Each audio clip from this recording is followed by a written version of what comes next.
顔出しようぜ。はい、どうもこんにちは、こんばんは、おはようございます。ホイティ村上です。はい、今日のステップチューブはホイティ村上の大好きなあのシューズを紹介したいと思います。さあ、今日のステップチューブ、レーシングスター SP の新色をご紹介したいと思います。今回ですね、新しくまたレーシングスターについて商品説明、使い方だったりサイズ感だったりを改めてご説明させていただきます。最後までぜひご視聴よろしくお願いいたします。はい、それでは早速いってみましょう。レッツスターティン。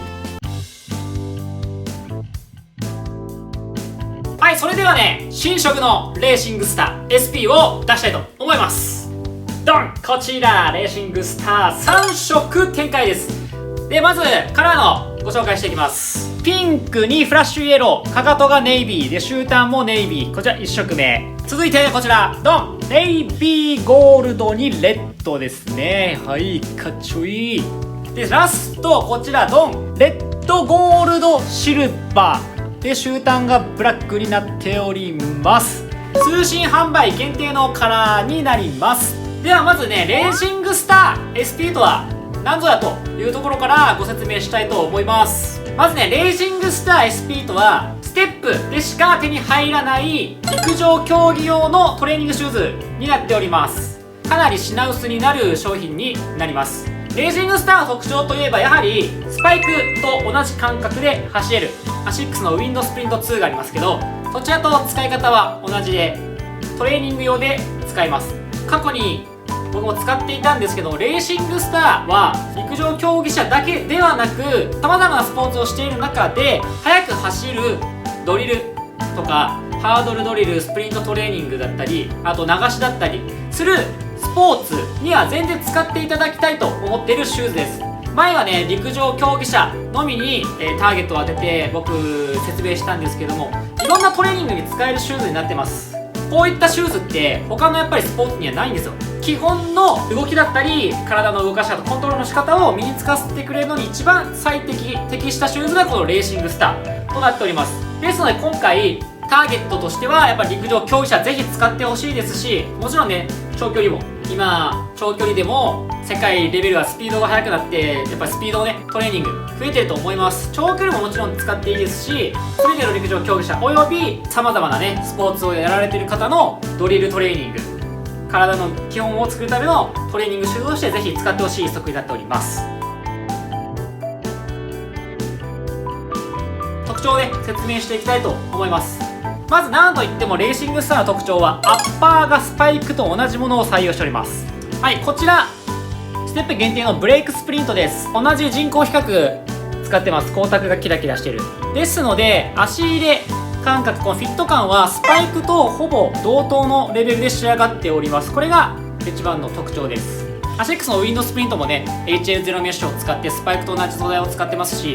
今はやはりこういうのがね重要になっているかなと思います。で、続いて特徴がですね、こちら従来のミッドソールより硬めに仕上がっております。ウェーブエンペラージャパンのミッドソールを押すとこのくらいへっこみます。で、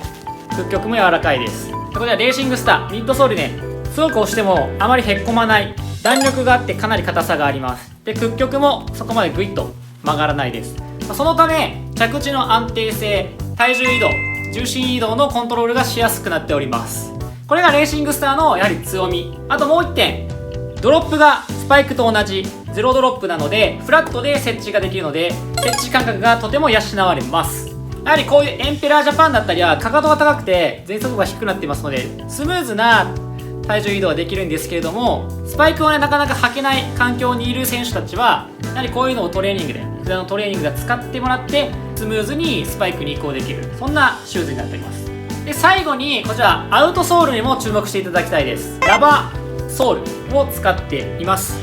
で、ラバーソールもつま先からかかとまで全て1枚で仕上げているのですごい、スムーズなねライド感を得られます。さらにグリップがある方が引っかかる、スパイク感覚としても近いので凹凸をねラバーの形状で入れております。はい、ですので耐久性もありますし、スプリントトレーニングにものすごく適したトレーニングシューズとなっております。はい、サイズ感についてなんですけれども前作と同じでサイズ感は変更ありません。ホワイティの場合はクロノイックスが 25.5 でレーシングスターも 25.5、 ビルトレーナーも 25.5 で入っております。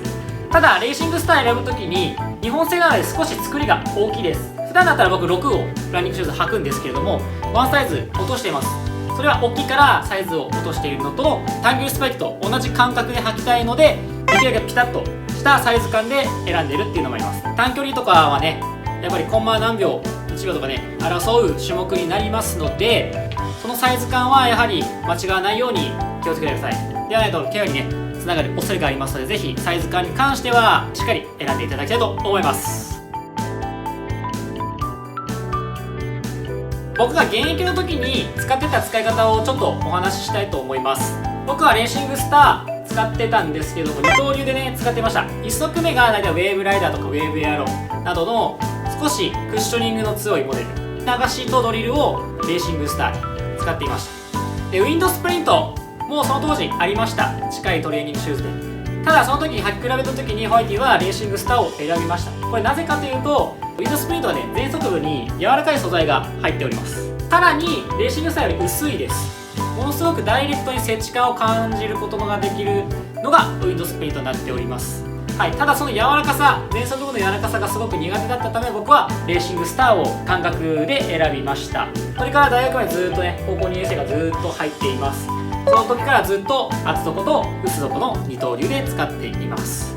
耐久性がかなりあるので、買い替えるとなると厚底のシューズをねよく買いたい。大体でもレーシングスターの年に2回ぐらい、やっぱり強いと言っても僕の場合大体やっぱ半年ぐらいでは買い替えていました。はい、だから坂練とかねトラック練習ではめちゃくちゃ東海大の時に使ってたので、かなりおすすめしたいシューズとなっております。今でもねトップアスリートや大学の選手、高校生とかインターハイでもねかなり見るシューズになってますので、ぜひ気になる方はぜひ履いてほしい一足になっております。で個人的におすすめの使い方は先ほど話した通り厚底と二刀流で使うのがベストになっております。なぜかというとやっぱりこちら一足でねジョグとかダウンとかすると薄すぎて足に衝撃がずっとくるのでリカバリーにならないですよね。やはりメインのドリル、流し、トレーニングの時に使ってほしいです。あとは自分の好きな感触の例えばターサーとかウ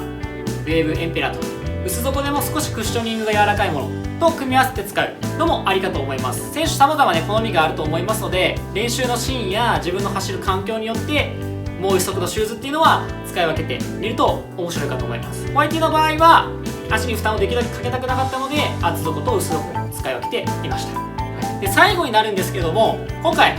長距離の選手にも僕おすすめしています。なんで長距離にいいかというと、今年に入って日本トップクラスのねレースを見ると長距離の選手めちゃくちゃやっぱスピードが上がっています。 200m をね23秒中盤ぐらいで長距離選手でも走ってくる走力が現代のトップアスリートはあるので、やはりスピードというところで求めるのであれば専用のトレーニングシューズで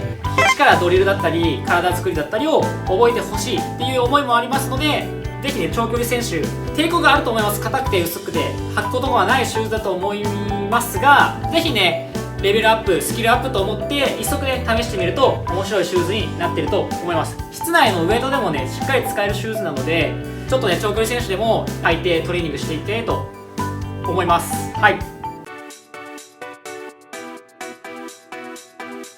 最後までご視聴ありがとうございました。今回はレーシングスター SP のご紹介をさせていただきましたが、やはりスプリントトレーニングならこれでしょとホワイティが自信を持って言い切れるトレーニングシューズでした。全てのレベルであらゆる陸上競技者のスプリントトレーニングや流し、ドリルでぜひね使っていただきたいし、陸上競技以外でも正しいフォームで速く走る動きを身につけることはとても大事なことなので、ぜひね様々なスポーツ選手に使っていただきたい一足となっております。ちなみに今回ご紹介したレーシングスター SP と同じようなシューズとしてウィンドスプリント2やビルトレーナー2があります。ウィンドスプリント2は本編でもお話ししましたが、アッパーは合成比較と HL0 メッシュでも違いますし、ミッドソールも均一な硬さのレーシングスター SP と前足部が柔らかいウィンドスプリント2と違ってきます。ただどちらかを、使うかは履いた時の好みで選んでいただきたいと思います。アシックスのスパイクワーからウィンドスプリント2ではなく、感覚的に自分に合うと思った方を使うのがベストです。そして最後に、ホワイティが過去にね、短距離におすすめのランニングシューズをご紹介したことがありました。それらのシューズとレーシングスター SP はどちらがいいのと疑問に思うかと思います。ズバリね、言ってしまうと、レーシングスター SP がおすすめになります。これにはミッドソールの硬さ、安定性もありますが、なんといっても耐久性。ランニングシューズはね、あくまで快適に走るように通気性の高いね、柔らかいアッパーが使われています。どうしてもスプリントトレーニングのような負荷が強い練習に使う場合だと耐久性に不安が出てきます。ホワイティの場合も最初はターサーシリーズを使っていましたが、耐久性がね、物足りなくレーシングスターを選びました。総合的なスペックからもレーシングスター SP の方がいいと思います。ただ、あくまでスプリントトレーニングなどに特化した場合のお話です。体への負担を考えるとやはり使い分けが前提となりますので、自身の練習の環境などにも考慮して選んでいただければと思います。はい、最後に販売時期についてです。こちらのレッドとネイビーは7月末の発売となっております。で、こちらピンクは8月末の発売予定となっております。ちなみにこちらレッドに関しては本日からステップオンラインショップにて予約受付を開始しております。このカラーはステップオンラインショップ限定カラーということもあって数量があまり多くはないので、このカラーが欲しいと思った方はぜひお早めにステップオンラインショップにてご予約をお願いいたします。本当に毎年完売しているからまだありますかとよく聞かれるモデルになっております。買い逃しのないようにお早めにご検討ください。それではね、この動画につきまして高評価、低評価、コメント、チャンネル登録ぜひよろしくお願いいたします。それではまたお会いしましょう。さよなら。また見せよはい、最後までご視聴ありがとうございました。ステップスポーツ金沢店のマッキーです。はい、ありがとうございます。さて、今年もレーシングスターの季節がやってまいりました。このレーシングスターというシューズ、水のファンからすると本当に特別なシューズで、名前だけでご飯3杯くらい食べれちゃいますよね。それくらい手に持った時の特別感が全く違うシューズです。ただこのシューズ、残念なことに、だいたい1年に1回しか出ないんですよ。なので、1年を通して、このレーシングスター履きたい方は、ぜひこの機会に2足まとめてお買い上げすることを強くお勧めいたします。ではまた次回の動画でお会いしましょう。最後までご視聴ありがとうございました。